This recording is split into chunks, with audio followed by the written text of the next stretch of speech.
Hello बच्चों, नमस्कार। कैसे हैं आप सभी? आशा करता हूँ आप सभी लोग अच्छे होंगे। उम्मीद है ज़बरदस्त जिंदाबाद होंगे। दोस्तों, प्रत्येक दिन आप लोगों को हमारे यूट्यूब चैनल के माध्यम से इसी प्रकार की वीडियो मिलने वाली है, क्योंकि इसमें वो क्वेश्चन रहते हैं जो थोड़े से हार्ड लेंथ के क्वेश्चन रहते हैं। आप लोग प्रैक्टिस सेट कहीं से भी लगाइए, ठीक है ना, अपनी तैयारी कहीं से भी करिए, लेकिन आप लोग अपना 5 से 10 मिनट का टाइम इस वीडियो को ज़रूर दीजिए, क्योंकि इस वीडियो से आप लोगों को पूरे क्वेश्चन रखे के रखे मिलेंगे। देखिए, महत्वपूर्ण क्वेश्चन मैंने शामिल किए हैं जो एग्जाम में रिपीट हो सकते हैं। सबसे पहला सवाल है, ऑस्ट्रिक परिवार की प्रमुख भाषा कौन सी है?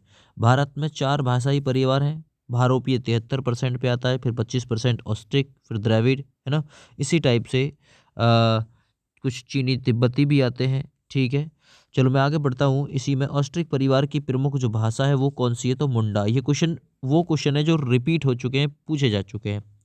भारोपीय परिवार की भाषा कौन सी है? तो भारोपीय परिवार की भाषा हिंदी भी आती है, और यहाँ जो लिखा हुआ है कैलिटक ये भी आता है, इटालिक भी आता है भारोपीय परिवार की भाषा में, और जर्मनिक भी आती है। द्रविड़ परिवार की भाषा अगर पूछे तो द्रविड़ परिवार की भाषा कन्नड़ पूछी हुई है, तमिल भी होती है, तेलुगु भी होती है, मलयालम भी होती है द्रविड़ परिवार की भाषा।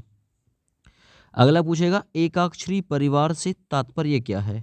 ना, एकाक्षरी परिवार से यानी चीनी भाषा परिवार, एकाक्षरी परिवार से तात्पर्य है। हिंदी किस परिवार की भाषा है?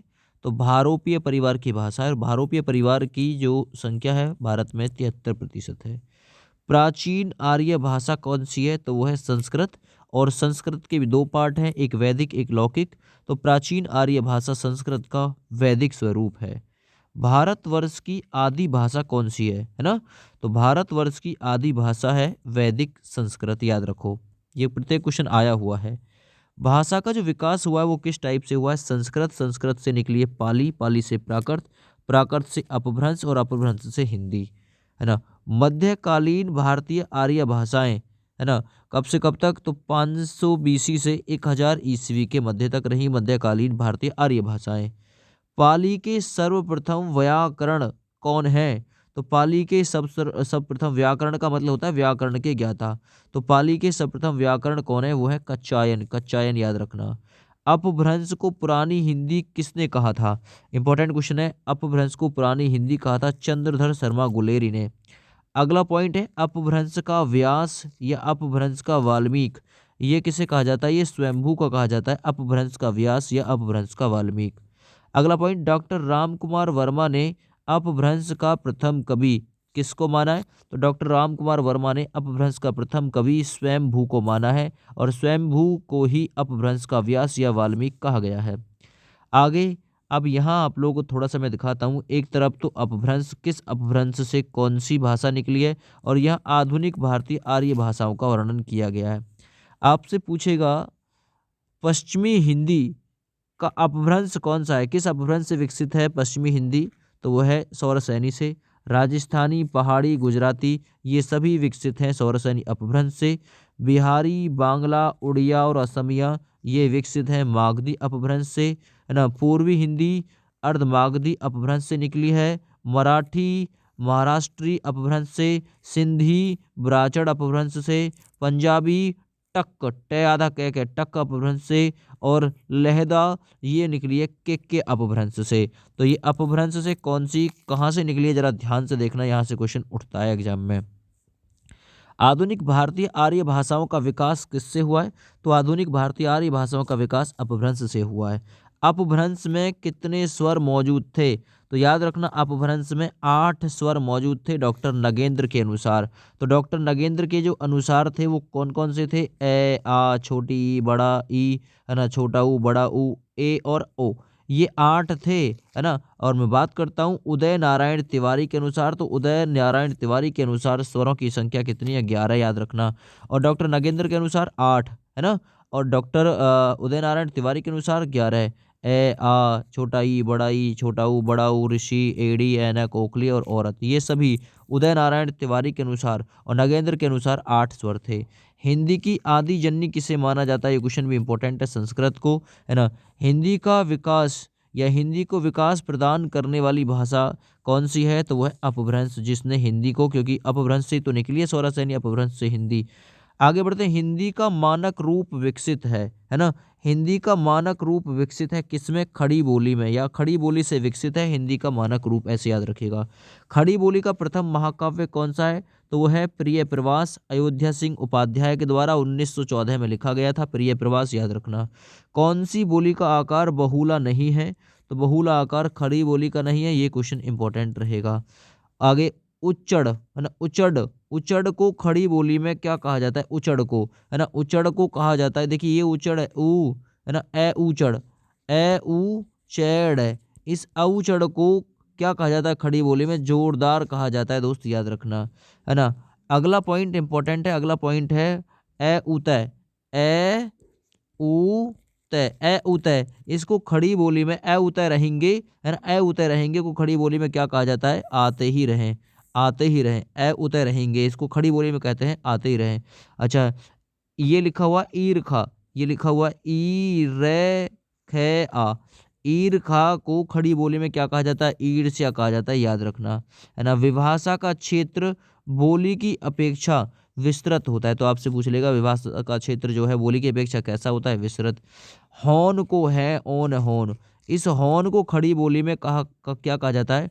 इसको वहाँ कहा जाता है, वह है आ, हौन को वहाँ कहा जाता है। खड़ी बोली का दूसरा नाम क्या है? खड़ी बोली का दूसरा नाम दोस्त कौरवी है, याद रखना। किस भाषा को आरंभ में पिंगल भाषा नाम दिया गया था? एक और पॉइंट इंपॉर्टेंट क्वेश्चन, किस भाषा को आरंभ में पिंगल नाम दिया गया था? ब्रज भाषा को। ब्रज भाषा किस रूप में सर्वाधिक प्रसिद्ध है? काव्य भाषा के रूप में ब्रज भाषा सबसे ज्यादा फेमस। इंपॉर्टेंट क्वेश्चन, पिंगल नाम दिया गया था ब्रज भाषा को। ध्रुपद गायन का संबंध किससे है? ब्रज भाषा से है ध्रुपद गायन का संबंध। ग्वालियर में कौन सी बोली जाती है? बुंदेली बोली, झांसी, जालौन, झाड़ावाड़ इत्यादि में भी, है ना। आगे, पंवारी बोली, पंवारी किस बोली से संबंधित है? तो पंवारी जो है वो बुंदेली से संबंधित है, याद रखना। रागड़ी बोली कहाँ पर बोली जाती है? रागड़ी हरियाणा में बोली जाती है, रागड़ी। जयपुरी का अन्य नाम क्या है? जयपुरिया या ढूंढालिया, याद रखना। मीराबाई के पद किस भाषा की बोली में लिखे गए हैं? तो मीराबाई के जो पद हैं मारवाड़ी में लिखे गए हैं। आगे बढ़ते हैं, अंगिका किस राज्य की बोली है? तो अंगिका बिहार राज्य की बोली है। भोजपुरी शब्द का सर्वप्रथम प्रयोग 1789 ईस्वी में हुआ था। आपसे पूछ लेगा भोजपुरी शब्द का सर्वप्रथम प्रयोग कब हुआ? 1789। किस क्षेत्र की बोली को काशी का कहा गया है? काशी का, क्योंकि काशी वाराणसी, तो याद रखना वाराणसी। कर्ता के साथ ने का प्रयोग, है ना, किस में बोली में होता है? तो पूर्वी हिंदी में कर्ता के साथ ने का प्रयोग होता है, याद रखना। रामचरितमानस की भाषा कौन सी? अवधी है, याद रखना।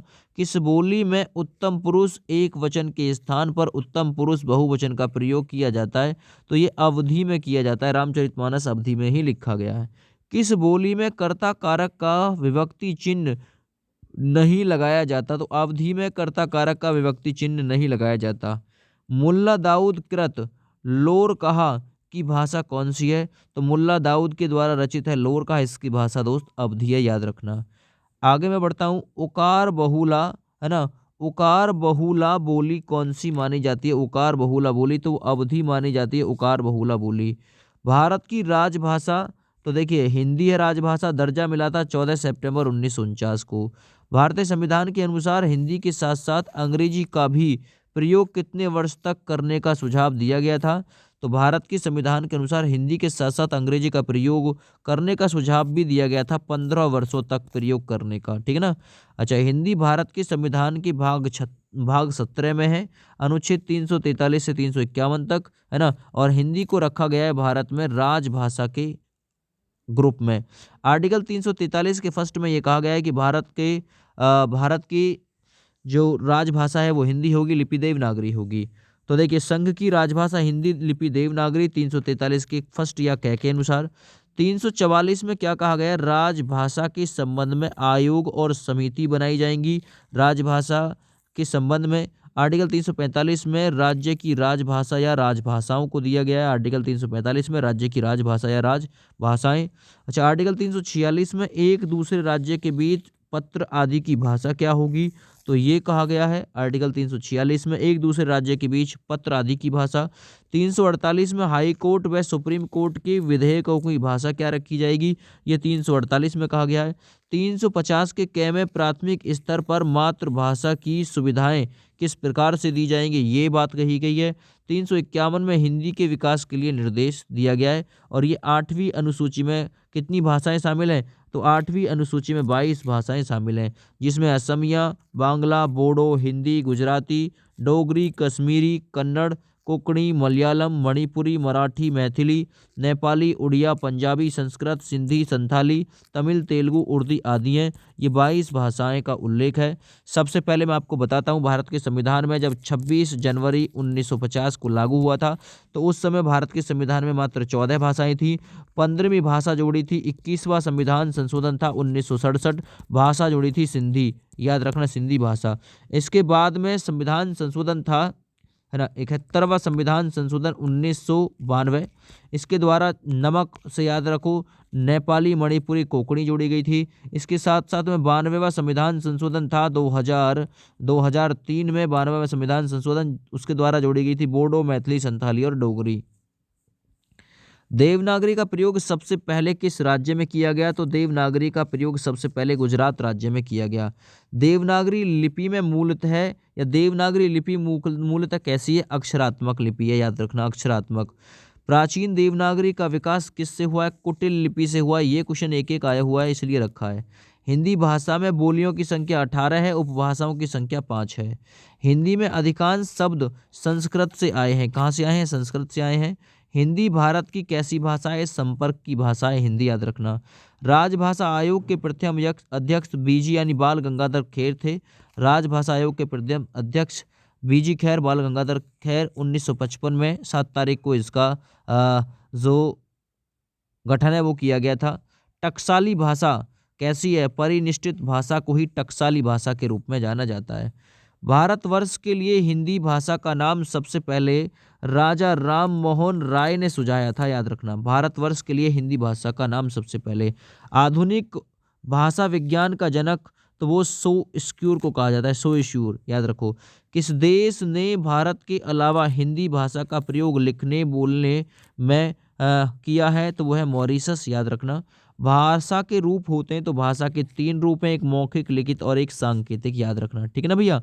चलो, भाषा निर्माण की इकाई का सही क्रम क्या है, तो भाषा निर्माण की इकाई का ध्वनि, ध्वनि से शब्द, शब्द से पद, पद से वाक्य, याद रखो। उर्दू की यामिनी भाषा किसे कहा गया है, तो है ना, या उर्दू को यामिनी भाषा किसने कहा था, लल्लू लाल ने उर्दू को यामिनी भाषा कहा था। तो ये आज का कार्य कंप्लीट हो गया है। कल इसी टाइम आप लोगों को और भी मज़ेदार वीडियो मिलेगी। जय हिंद।